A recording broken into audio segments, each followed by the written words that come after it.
You're never too good to learn more, and you're never too good to find someone to help you. Those were the thoughts that I've been having the last couple of days, the main kind of takeaways from these sessions, the main ideas behind these sessions, and sort of the way that I've been approaching getting ready to finalize what my programming is going to look like. And I've had quite a bit of different thoughts going on. I've had quite a bit of different opportunities to ask different people for their opinions and their inputs and to ask for help. And I'm trying to take all of that information, all of those different, kind of just put out all these feelers to figure out where I'm at, where I want to be, and what some other people might have to offer when it comes to learning more and using some of this information to get better. I think that one of the worst things you can potentially do when you want to get better at something is to shut yourself off and say, I've learned everything I can, and I'm definitely the highest potential source of information. One of my least favorite things to hear someone say is, well, it works for me, so that's all that should matter. And it just is such a turn-off intellectually to hear someone discount the potential for someone else having an idea that could work better or is more effective, especially if they haven't given it a try. And that's something that I think is really important to pursue and to try to find at any opportunity when you are having the potential to get better and at a spot in your own process, a spot in your own journey where that you can learn more and keep growing always. It never goes away, and I think it's foolish for someone to shut themselves out. A little bit of a tangent, I guess, on that, but it really was the thought process I've had for the last few days. I'll talk a little bit about this session. It was my pause squat and just kind of random bench session, honestly. I did a lot of testing stuff today, but I had Jesse and Aaron came back to the garage, and it was a pretty fun session. I think Jesse was a little upset. We didn't adequately warm up, I think, before we started squatting, and so everybody was feeling a little bit creaky. This was earlier in the morning than I'm used to squatting. I managed my planned top set of 500 for 5 pause squats without a belt. I think that the lack of belt was a little bit tougher than I initially anticipated. My last couple of reps, I was shooting my hips back, and it wasn't the best, but at the same time, I felt like I got the work that I needed to, and I was able to drop down and do a few back-off sets of doubles at 495. And I did add the belt back on those to focus more on my positioning. That's kind of the point. I'm less worried about building up strength right now and in those positions, and more worried about making sure that I am using the most efficient motor pattern and building that groove as effectively as I can, which is where the front squats come in. Definitely have found it beneficial to be adding these in. Already I feel like my low bar positioning is just more consistent. Even though this is such a different thing, it's putting a lot of extra stress on my low back and on my quads and helping me to cue those positions better in my low bar squat.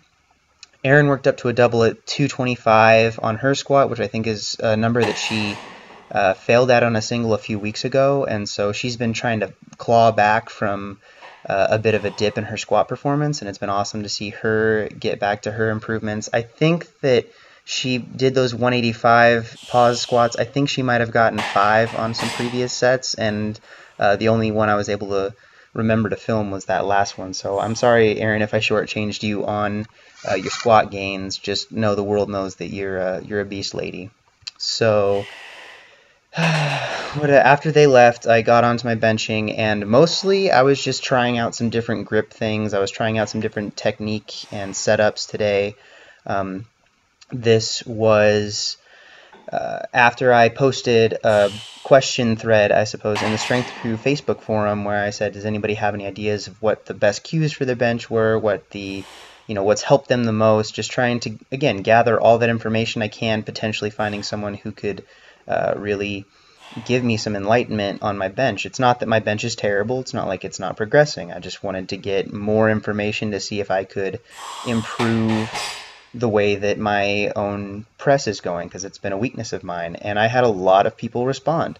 Some of those people were really helpful and paid attention to the way I phrased the question. A few of those other people said, your programming probably sucks, or you probably need to gain weight and just, whatever. But I did have a few people give some really good advice. I was very thankful for it. I appreciated everybody who gave some constructive input, and especially appreciated those who kept it I don't know, respectful, I guess. Some people just answer questions in an angry fashion. It's like, if you weren't happy to answer it, if you think it's a dumb question, don't bother answering it. Just let it go, and I'm sure thousands of other people would jump at the chance to try to correct someone. It was definitely clear to me which of the people who responded knew or were familiar with me and which were not. Just an interesting thing that happens on the internet. But I got a couple of awesome recommendations for some different technique adjustments to make, and I'm going to be trying some of those. I was lucky enough that Matt Phelps, who is a bench press specialist, a 220 lifter and 242 lifter, he has, I believe, at least a 540 raw drug-tested bench as a 220, and even higher than that as a raw drug-tested 242, which is pretty awesome. And he messaged me a couple of things. I am going to be using some of his advice. I'm definitely going to try some programming tips that he gave me starting next week on Tuesday. So my benching is going to look different, and it's definitely new for me. It's something I haven't tried, and I'm trying my best to just go all in and say, I trust his experience, and I'm just going to give it my best shot to try to implement some of those changes, and hopefully it'll be a beneficial thing. I'm got plenty of time to try it out, and if we go 4 or 5 weeks and it isn't working for me, then at least we gave it a shot. But I owe it to myself, and I owe it to him and his experience to really give it a good shot and try my best. So we'll see how it goes, and I'll outline that when I have the rest of my program outline available. Hopefully next week I'm planning on doing that. Quickly, gonna let you guys know that the day after the squat party was on Saturday, those pause deadlifts and the close grip benching was on Sunday. I worked up to 3 sets of 5 on the pause deads, and the 600 on the stiff bar for 5 actually ends up being a PR. I hit 605 on my deadlift bar for 5 in the last training block, but that 600 for 5 was definitely much cleaner and definitely much smoother, and it was on the stiff bar, so yay for that. Afterwards, I had to run quickly to a rehearsal, so I had to pretty much shut everything down and I guess leave myself quite a bit of room. Next week is the 5s week across the board for my squats, my bench, and my squats and my deadlift. My bench is going to be a lot different. That's what I have to remember. But really excited to get into it. Definitely had some heavier stuff last week. This week it's going to be heavier, but it's a lot of reps, and so we'll see how that all goes. Hopefully I survive. If not, I love you all and I miss you already. Just kidding. We're going to make it through. We're going to get stronger. Really stoked.